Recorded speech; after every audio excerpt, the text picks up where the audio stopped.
Hey, welcome back to another episode of the She's Making an Impact podcast. I'm so happy you're here. Today we're talking about membership sites. So if you want to add another income stream to your business with a membership site, we're talking all about that today. Before we jump into our interview, I'm going to share one of our reviews from Nicole Ricardo. She said, a must listen. I'm so grateful I stumbled across this podcast, such actionable advice. You leave every episode ready to get out there and do something amazing. Thank you so much for your review, Nicole Ricardo. Just send us an email, client@rachelngom.com, and we're going to hook you up with something special. If you haven't yet left a review of the show, please go do that. We're going to hook you up with something fun. Plus, you're going to help us make a greater impact, reach more people. And with that said, I'm going to introduce Lisa. Lisa Princic is a trained business strategist and the host of the Scaling Deep podcast. Lisa's clients turn to her for help with business growth when they are worn out from chasing the next mass marketing trick, but know they need to go beyond word of mouth. She's a results-oriented deep thinker who has an innate instinct for seeing the value of a business and turning that into a pipeline of ideal clients. A staunch believer in business simplicity and intention, Lisa helps her clients accomplish their goals by focusing on what to do and what to ignore. So today we're talking all about membership sites. Let's dive in. Hi, it's so great to be here. Yes, so happy to have you here. So let's start off. Tell us a little bit about you and what you do. Yeah, so I am oh my gosh, long-term business owner. Started off coaching way back when in 2009, and then I worked kind of my way towards business strategy, and now I focus on helping membership companies, or mostly women-led membership business owners, women who want to have that as their primary offer in their business, and who really see it as kind of growing a collective community that has the potential to make quite an impact. So that is kind of the really fun side of it. Cool. So why should we add a membership suite to our offerings? Yeah, so to me, it's an interesting way to scale. A lot of people do want to scale their business and like meaning it's fun to experiment, it's fun to offer new things, it's also fun to be able to deliver value in a different way. I mean, yes, there's all kinds of like ways of saying, "Oh, you're going to have like one to many and make more money and passive income and all this stuff." And I think when it really comes down to it, there's just some ways that are better to ways to offer things to people that are better than others. And Mhm. for a lot of people getting ongoing support or who need a continuation of some private work, it's a great way to keep that thread, that connection, that tether to you as the coach or the mentor, without having to charge really high private one-on-one service. So I feel like it offers a really um, ethical way of helping people learn as well, because unlike other programs where you join a program and then you have to learn like from the fire hose of the business leader, everything they have in 3 months, and then the group closes, you've got access and you can learn at your own time and your own pace. And so I feel like this is kind of my like passion reason why I think they're really valuable, is because I think it does offer a better way for people to learn and grow, and and they can choose to opt in rather than always being like, you're in, you're out, and that's it. So I kind of like that idea of it being inclusive, being ongoing, and being paced. How do we know if this might be like our next best step? Well, I think you have to start to explore that idea, because I know people are like, no, I'd never do that because it feels like it'll never end and I always have to be in there.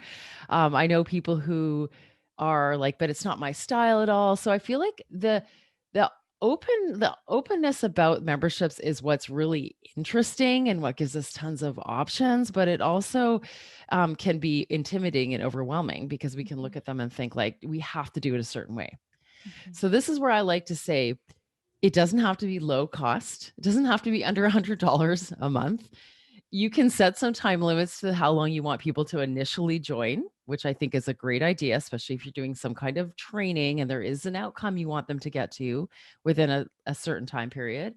So I feel like if you can be open to the idea of really meeting people with where they're at, and then you'll start to get your head around, hey, you don't have to not sell other programs to people, or you don't have to charge hardly anything and then try to get thousands of people in the group in order to make it worth it. So, and you can also offer coaching, like you can do group calls as your main offer. And yes, people can chit chat in the group all day, and but you don't have to answer every single thing if you know you're going to get on a call once a week with them and answer questions. So I feel like if it's the next best thing if you think that you want to start to grow your business and offer one to many, because people are needing that, and you have a pretty clear niche, like you Mhm. know who you want to serve, and you know you want to do it in a way that is a little more, it feels a little more inclusive, I would Mhm. say. How many people should we have on our email list before we launch a membership? Yeah, that's a good question. I think you can launch a membership with 5 people.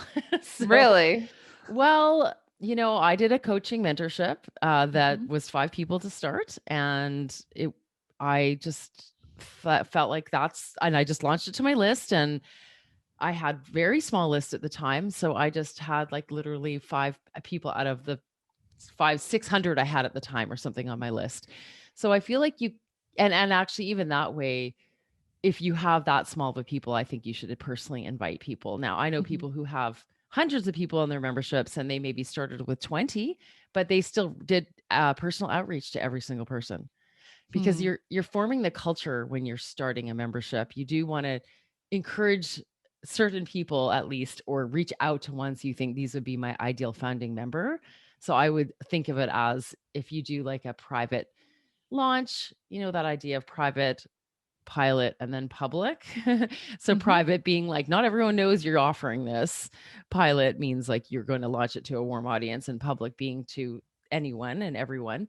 And you might do a few rounds of that for your membership in order to create the right culture from the beginning. So of course you can set the culture and you can do all the things, but it's also nice to know who's in there when you're getting started with something. Yeah. So I don't know if you have to have a list size. Let's just put it that way. If you can think of 10 amazing people, I know someone who's got a membership and it's $400 a month. And she's probably, I don't know how many people she has in there, but I'm sure it's not more than 6 to 8. What's a good price point? Well, that's exactly up to the So, business owner like, to if we decide. only have 5 people and we're charging $27 a month, like, Yeah, is it going to well, be worth our time, right? okay. So I don't believe in really low price points. So Okay. I just don't. Okay. So for a coach or consultant or someone who's in that kind of a service-based advisory business, if you were charging higher ticket, one-on-one or group program, I don't think you all of a sudden go down to offering something that low. Hmm. I just don't think it makes sense, because you're probably not a volume person running a volume business. Right. So it's not So, matching the business model. is there like a sweet spot, like $1,000 a month or $300 a month? Well, it does depend. I still see the majority out there of people, I think, charging still too little for what I would Hmm. want to do. I really think that a lot of people still start really low, even though they've got higher ticket things. And I think that was the trend. And I think that's part of what my message is. I want to get the message out, is like, actually, no, it's a different way of offering service to people. So Got I it. think I mean, okay, so I am coming up with launching one soon for membership business owners. And I've decided $250 a month is my sweet spot. Hmm. And so that's my sweet spot. I could go higher. I don't really want to go lower. And Hmm. so it just felt right to me. I did the math. I thought, well, what I feel good about. I also felt like, what would someone else pay for a year of support at that level? And Hmm. perhaps with a 2-month free incentive if you buy for the year. And it just felt right. Got And it. it felt like I could still serve a lot of people, but it probably is going to turn some people off, and that's okay, because I don't actually want to get 100 people in there, at least at the start. And so my default is always like, well, I can start there and I can go up if it is popular, if it does well, if it's meeting the needs of people, and maybe I'll raise the prices. And then that's how I keep the group a certain size.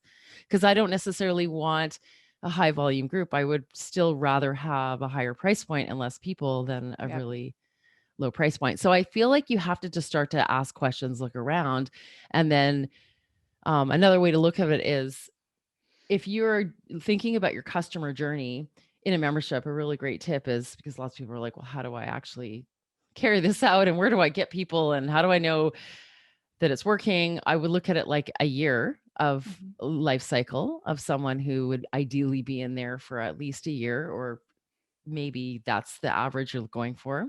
Mhm. And what would that take to get them to the goal, to the outcome that you kind of hold, the vision you hold for them in that 12-month period? And then what is that worth? And that might be a better way to look at it. I like it. What's like the minimum amount of time you should commit to when you're selling people into a membership? Oh, ask them to commit to, you mean? Yeah. So, like, and for yourself, because let's say it's a new thing and you don't Right. know if you're going to like it. And Yeah. so, if you commit to like a year of doing it and then you're stuck and you only have three people in there at like $100 a month, Oh, what do right, you do? right. You know? Well, I think, I don't know. I kind of feel like it is a big decision. Mm-hmm. And that's why I've kind of say go for the year, offer the year. Mm-hmm. And if you are unsure, you don't have to keep selling the 1 year price point, or right when your offer like 3 months down, so that you can maybe wind it down, like maybe you reduce it to 6 months as the minimum, because they can't buy what you're not offering them. So if you Right. don't have an option to buy a 12-month option, then you're Right. fine.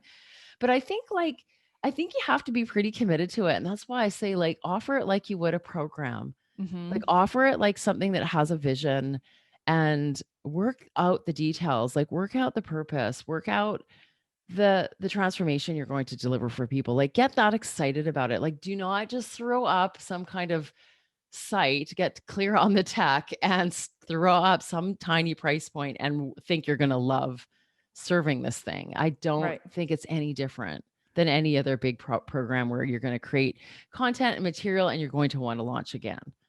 Got it. Commit. What's commit. Commit. What's like the sweet spot in terms of content that you would deliver each month and like form of modality of delivery?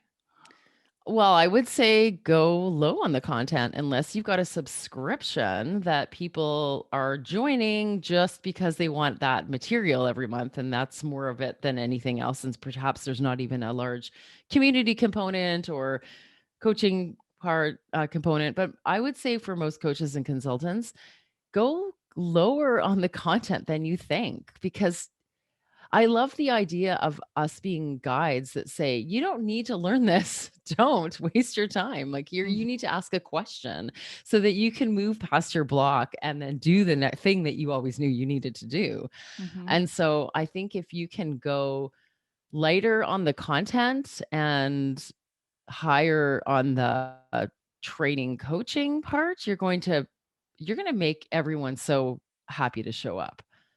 So I Got would it. say have a theme, have a particular training in mind, pay attention to what people are excited about, offer something, and it doesn't even have to be anything super physical. It can be like, I mean, right now with my little membership that I had, because it was mostly for past clients, I just say, what do I start to get clear on what they want. And every month I do a training and I literally just bring what I know to it. It's not meant to be, or a worksheet or something. It's not Mm-hmm. meant to be a whole rabbit hole for them, because I know what they're working on and they don't need to go down rabbit holes that I'm asking them to go down. Totally.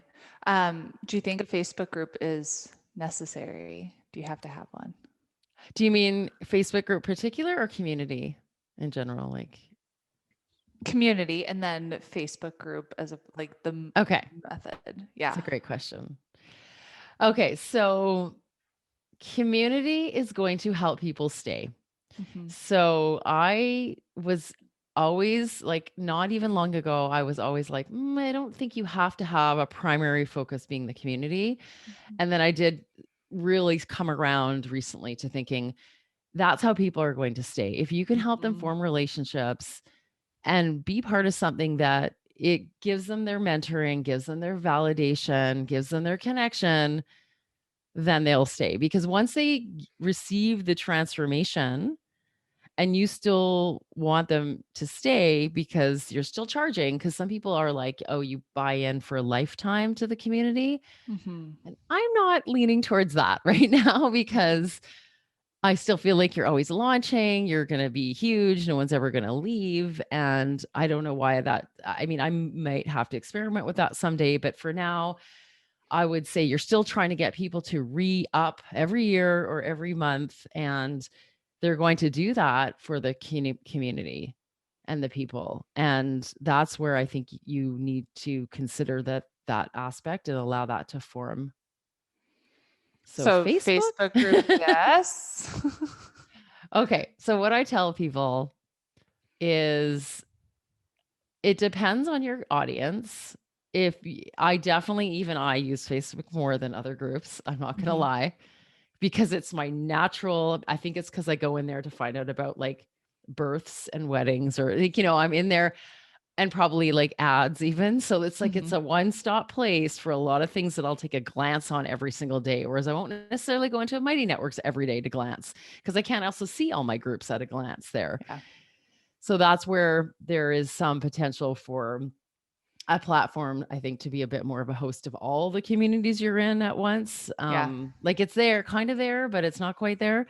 Right. So it is going to get more engagement, potentially more alerting people of what's going on. And if you're B2C, like you're really have dog lovers in there, or moms, or people who just happen to be in there a lot for other things, Mm-hmm. you might want to consider it. And if you know your group, I've got a group of like professionals and a lot of people who are really mindful about their decisions and choices, and some of them are just not into Facebook. And I think I Mm-hmm. would have enough of those that I would just honor, like, nope, you guys are all grown up enough to move on to something else. So that's probably my choice would be, there's a few of my clients who aren't, and I Got just it. would honor that. Got it. Do you recommend ongoing enrollment or open and closed? Again, it kind of depends. And I will probably experiment with both, but I'm experimenting first with my own preference, which makes me feel really, really good and safe, is cohorts. So I like the idea of, and I also have in my membership program for membership business owners, I have some training I want to give. Like I really want to help them formulate or reformulate, even if they have an ongoing membership, but they skip the steps of how to really make sure it was going to be vibrant. Mhm. I am going to take them through that. And I would like the idea of doing it in 3-month cohorts. So I'm going to see how that's going to go, because I have to say, like, I'm going to have themes for the ones that have already been through a cohort, and then separate Right. cohorts. But it just lined up for me in timing. I run 2 membership summits a year, and waiting 6 months to let people in a group seems kind of a long time. I don't know why. Mhm. And then every month feels a little like, um I think I'm too much of a, I want to make sure people get a result. Like I'm not looking, and that's maybe the higher price point. It's like if I Yep. did low price point, come join, hang out, get whatever you want out of it, I can't monitor, and I'd rather again increase the price and make sure the results are really working for people, and then someday it might be. But I for now I wouldn't start that way.